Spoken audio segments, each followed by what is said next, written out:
आज वो स्वस्थ, तंदुरुस्त रहना और अपने शरीर को इस दिशा में जाने के लिए ये मालिका का एक भाग पेश कर रहे हैं। इस बातचीत से शरीर, प्रतिकार शक्ति, उसके लाभ और अपने तन मन को अधिक सुदृढ़ और प्रसन्न रखने की तरकीबें सीखे। यही उनकी उम्मीद है।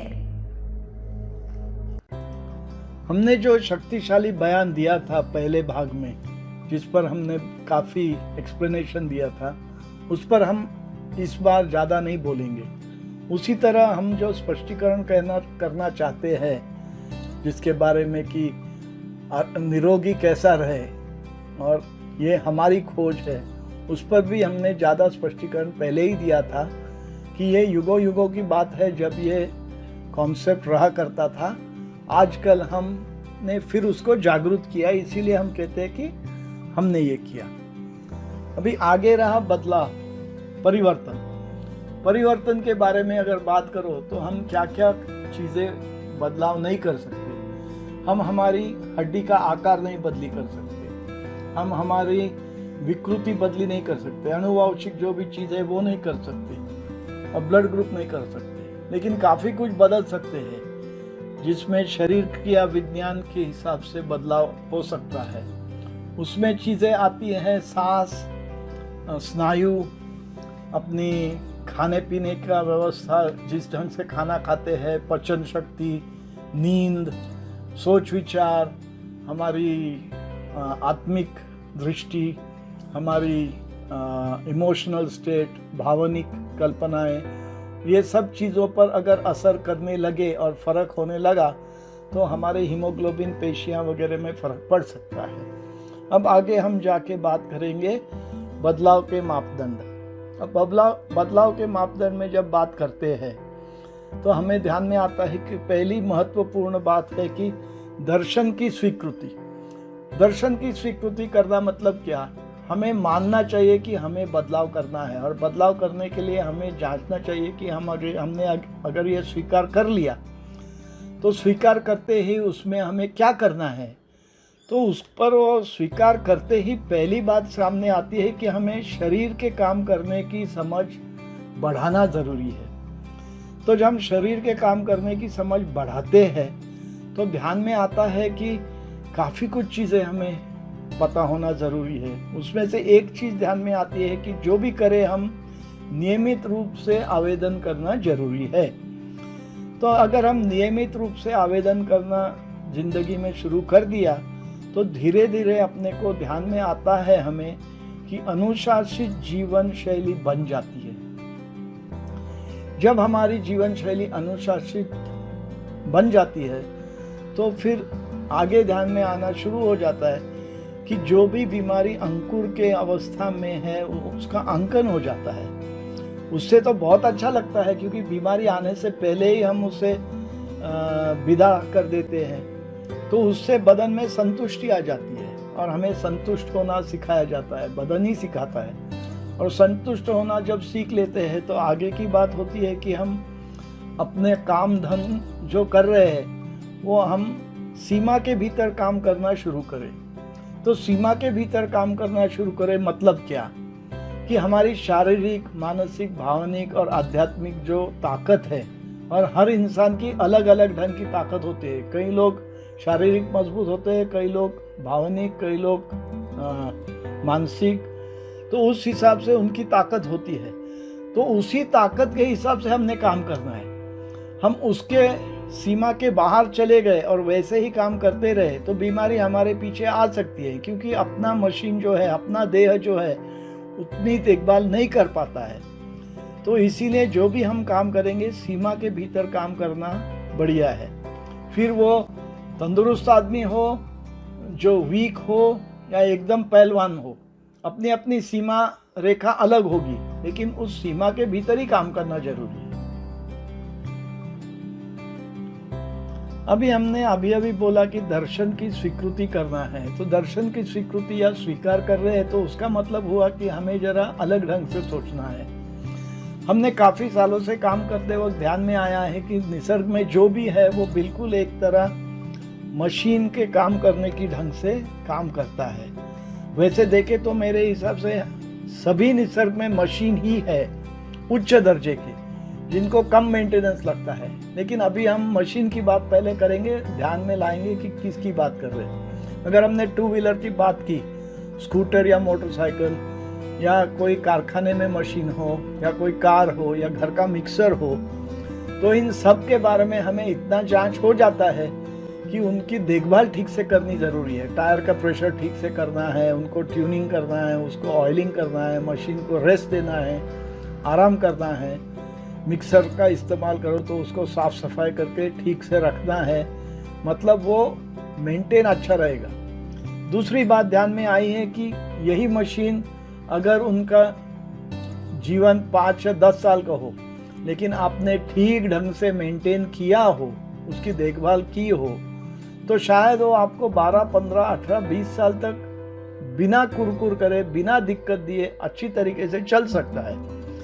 और यही हमें ध्यान में लाना है कि हमारा बदन भी एक प्रकार का मशीन है, मानव शरीर भी एक उच्च ढंग का मशीन है। उस पर हम अभी 1 मिनट में बात कर ही लेंगे। तो जैसे मशीन की बात कर रहे थे और उसकी तुलना अपने बदन के बारे में कर रहे थे, तो हम ये भूल जाते हैं कि बदन जो मशीन है उस पर हम कोई मेंटेनेंस नहीं करते, उस पर हम कोई ध्यान नहीं देते। बचपना से लेके बुढ़ापे तक हम अपना अपना काम धंधा मौज मस्ती करते रहते हैं, लेकिन उस पर मेंटेनेंस ऐसा रूटीन में कुछ नहीं देते। मेंटेनेंस करना क्या जरूरी है?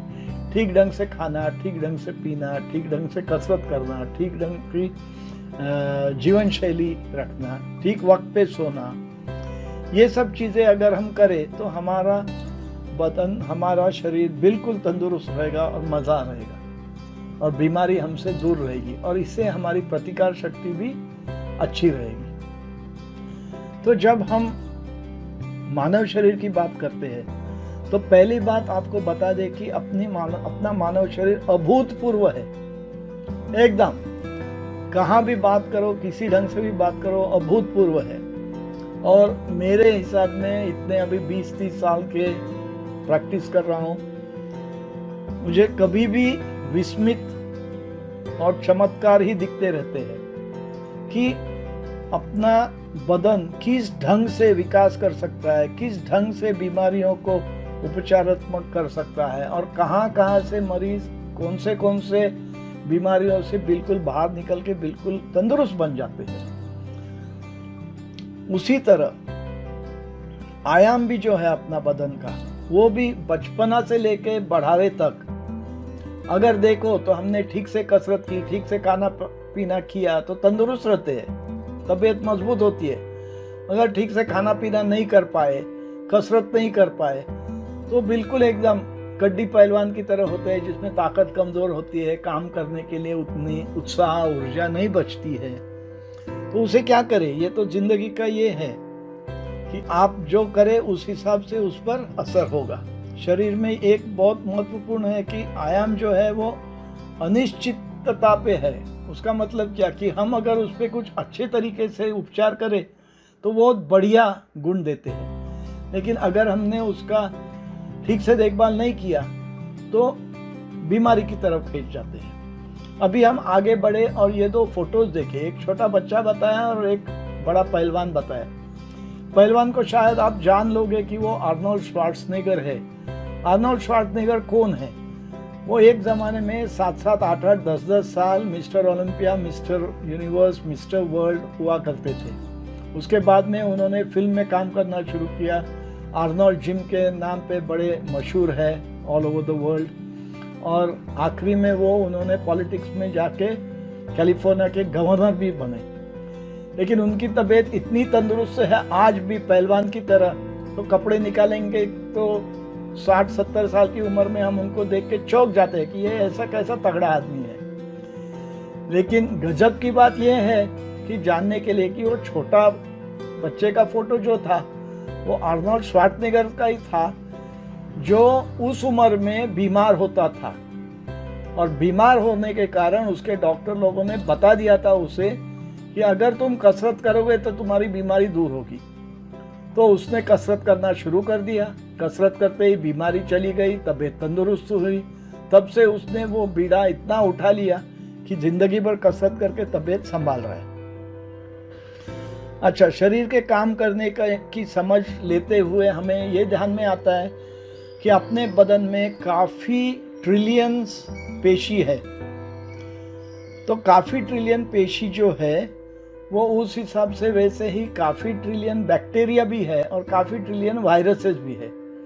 अभी इतने चीज़ें होते हुए हमें पता है कि हमको कोई 100-200 बैक्टीरिया वायरसेस की खबर है। तो इतने ट्रिलियन होते हुए वो तो हानिकारक बदन को नहीं है, नहीं तो हम कब के मर जाते। तो उसका मतलब हुआ कि ये काफ़ी पेशियाँ, काफ़ी बैक्टीरिया, काफ़ी वायरसेस है, उनके अच्छे अच्छे गुण भी होंगे। या अगर तुम्हारी प्रतिकार शक्ति ठीक हो तो यही बैक्टीरिया वायरसेस ठीक ढंग से काम करेंगे। लेकिन अगर तुम्हारी प्रतिकार शक्ति एक लेवल के नीचे बिगड़ गई तो शायद वो ही उल्टा काम करना शुरू करेगी और बीमारी फैलाएगी। दूसरी बात समझने की है कि अपना बदन जो है वो बहुत जटिल है और काफ़ी तत्वज्ञान का कहना है, दर्शन के तत्वज्ञान की, शायद ये ब्रह्मांड का प्रतिबिंब भी हो। उससे मैं मान लेता हूँ लेकिन मैं समझ नहीं पाता हूँ। लेकिन काफ़ी लोग कहते हैं कि अगर देह को ठीक ढंग से पढ़े तो ब्रह्मांड की अभ्यास भी हो सकता है। आगे चल के देखते हैं शरीर के काम करने की समझ। शरीर के काम करने की समझ में पहली बात जो महत्वपूर्ण है वो हमारे पीएच लेवल्स की बात है।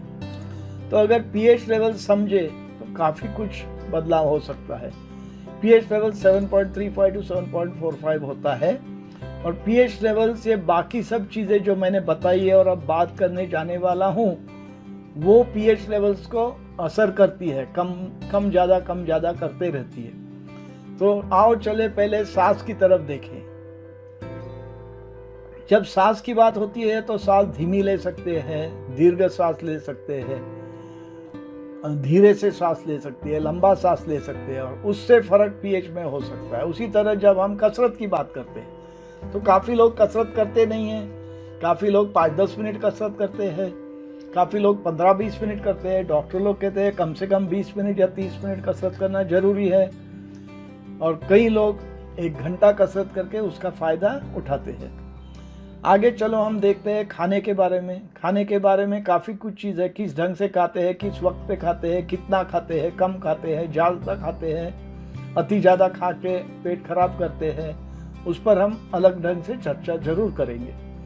आगे रहा हमारी फूड सिस्टम, जो हम मुंह से गुड़ा तक लेके जो हमारी सिस्टम है उसके बारे में हम डिटेल में बात करेंगे। और उसी के साथ जब हम बात करेंगे तो अपने खाने पीने का ढंग, तो खाने पीने के ढंग में हम क्या कच्चे खाते हैं, पके हुए चीज़ खाते हैं, पकाए हुए चीज़ खाते हैं, या शारीरिक या मांसाहारी है या नहीं है, उस हिसाब से वो डाइट के बारे में ज़्यादा बातचीत करेंगे। नींद के बारे में काफ़ी कुछ बोलना जरूरी है। इलेक्ट्रिसिटी आने से नींद का दिन रात का बदलाव निकल गया और नींद कम होते रही है। उस हिसाब से बीमारी भी धीरे धीरे बढ़ रही है। तो ठीक से सोना बहुत ज़रूरी है। आगे चला तनाव के बारे में सभी लोग जानते हैं कि तनाव बदन को खराब होता है।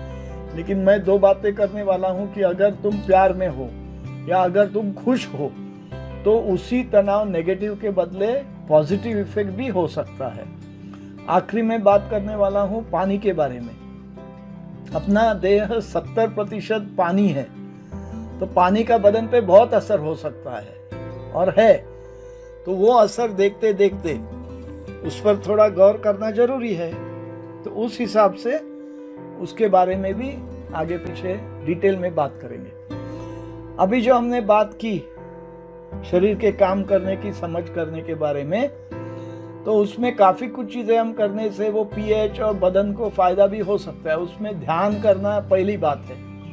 तो अगर हम ध्यान करें तो सबको पता है और अभी साइंस ने प्रूव भी किया है कि ध्यान करने से जीवन शैली सुधरती है। वैसे ही हम अगर रिलैक्सेशन की तरफ जाओ तो रिलैक्सेशन काफ़ी लोग को गैर समझ है कि रिलैक्सेशन और मेडिटेशन, ध्यान करना दोनों एक ही है। ध्यान बहुत उच्च लेवल का है, रिलैक्सेशन मतलब शांति से बैठना बिल्कुल आसान तरीका है और उसमें जमीन आसमान का फर्क है। आगे जाके हम देखेंगे ऑयल पुलिंग। ऑयल पुलिंग मतलब तेल मुंह में लेके उसके कई कसरत करने हैं और वो कसरत करके कहा जाता है कि बदन के सब टॉक्सिन जो है वो बाहर निकलते हैं और उसे थूक देने से तबीयत को तंदुरुस्ती मिल सकती है। वो एक टेक्निक समझा हुआ है, उसके बारे में आगे पीछे बात करेंगे। आगे जाके शिवाम्बु की बात कर रहे हैं। शिवाम्बु मतलब स्वमूत्र चिकित्सा, वो बहुत बदन को फायदेशीर है, उसके बारे में भी बाद में कभी बात करेंगे। आगे रहा बात कंपन और ध्वनि की। अभी लोगों को पता है कि अगर कहीं गाने लगाए हुए हैं और बहुत जोर से गाने लगाए या बहुत रॉक बैंड लगाया ढान ढान ढान ढान ढान ढान, तो पसंद नहीं आता है। लेकिन अगर क्लासिकल म्यूजिक लगाओ या मधुर आवाज लगाओ या पानी, बहता पानी का आवाज सुनो तो बिल्कुल शांतता मिलती है। उसका मतलब ये है कि वाइब्रेशन से फायदा या दिक्कत हो सकती है। आज हमारी बात प्रतिकार शक्ति बचाव के बारे में होने वाली है, हो रही है और आज वो कंप्लीट होगी। अगले बार हम प्रतिकार शक्ति कैसी बढ़ानी है, कैसा विकास करना है, उस पर गौर करेंगे। आज अभी प्रतिकार शक्ति कैसी बचानी है वो आपको एक दो उदाहरण से हम बताने की कोशिश करेंगे। तो प्रतिकार शक्ति बचाव कैसे करना और कैसे किया जाता है जिंदगी में। एक औरत है जो एक उम्र 30 साल की है, जो उसकी भागदौड़ के जीवन में ठीक ढंग से बिल्कुल अपना समतोल संभाल रही है। वो बराबर 6:30 बजे उठती है, 10 बजे तक काम करती है, रात को जाके 8 घंटा सो जाती है और उसके ऊर्जा वगैरह जिंदगी बहुत बढ़िया चलती है। लेकिन कोई भी कारण से, समझ लो काम के डिमांड या घर में कोई ज़रूरत हो या कोई बीमार हो या कोई फैमिली की कमिटमेंट हो, उसका रूटीन एकदम डिस्टर्ब हो जाता है और उसको 2-4 घंटा और कुछ काम दिन में रोज पड़ रहा है। उस हिसाब से उसकी रोज की नींद जो है वो खराब हो जाती है।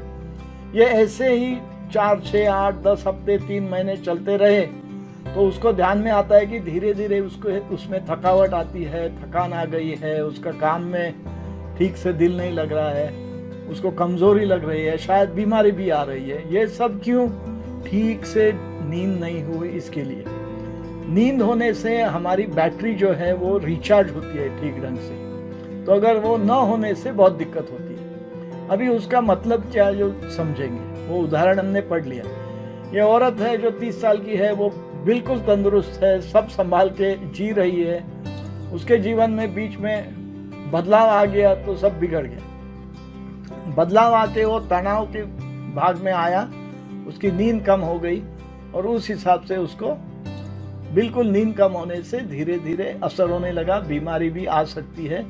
और यही हमें जानना है कि ऐसी चीज़ें से हमें दिक्कत हो सकती है। तो ये अगर ध्यान में रखो तो जहाँ हो वो हम उसको इम्प्रूव कर सकते हैं या उसको आने नहीं देंगे, जल्दी जाके सो सकेंगे, नींद लेंगे। दूसरा एग्जाम्पल है जहाँ जवान लोग 20 की उम्र में दिल लगा के काम करते हैं, दिल लगा के मौज भी करते हैं, 18-18, 20-20 घंटा काम धंधा मौज करते रहते हैं और काम में बहुत निपुण हैं। लेकिन उनके सुपरवाइजर जो है उनको ध्यान में आता है कि ये काम पे आते हैं, काम तो ज़बरदस्त करते हैं, लेकिन उनके जीवन में चाल ढंग में थकान है, आँख के नीचे काले रंग आ गए हैं। तो सुपरवाइजर उनसे बात करता है कि भाई ये देखो भाई, तुम काम अच्छे करते हो लेकिन तबीयत की संभालना करो। और उसको अगर प्रमोशन देना है तो सुपरवाइजर को फिक्र होती है कि आगे जाके ज़्यादा काम करना पड़ा तो ये बंदा करेगा या नहीं करेगा, उसे हो पाएगा या नहीं हो पाएगा, तो उसकी तबीयत तंदुरुस्त देख नहीं कर रहा है, तो उसके लिए क्या करना है। तो उसके लिए जो उद्देश्य मापदंड है, तो उद्देश्य मापदंड के हिसाब से उसे कोई रोक नहीं सकता। लेकिन जब वो सुपरवाइजर सोचता है कि मेरे एक्सपीरियंस के हिसाब से ये बंदा तो दोनों सिरों पर जलती हुई मोमबत्ती के हिसाब से burning the candle at both ends कर करके अपनी जीवन शैली बिगाड़ रहा है, तो उसे फिक्र होती है। ये जवान बंदा है जो सब ठीक से कर रहा है लेकिन बदन को बिगाड़ रहा है।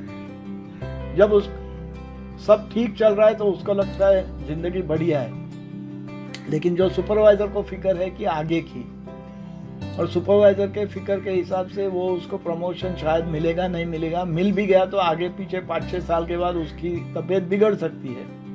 और शायद ऐसा ही कारण हो जो 30-35-40 साल में लोगों को हार्ट अटैक आता है, डायबिटीज होता है और फिर बोलते हैं अरे मैंने कुछ नहीं किया, मैं तो दिल लगा के काम कर रहा था।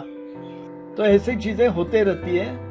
इधर हम अपनी अपनी प्रतिकार शक्ति संभाल नहीं रहे हैं, प्रतिकार शक्ति को फेंक रहे हैं, गवा रहे हैं। तो प्रतिकार शक्ति बहुत महत्वपूर्ण है। इन दोनों एग्जाम्पल्स में आप देखेंगे कि जब भी प्रतिकार शक्ति अपनी काबू में रहती है तो तबीयत तंदुरुस्त होती है।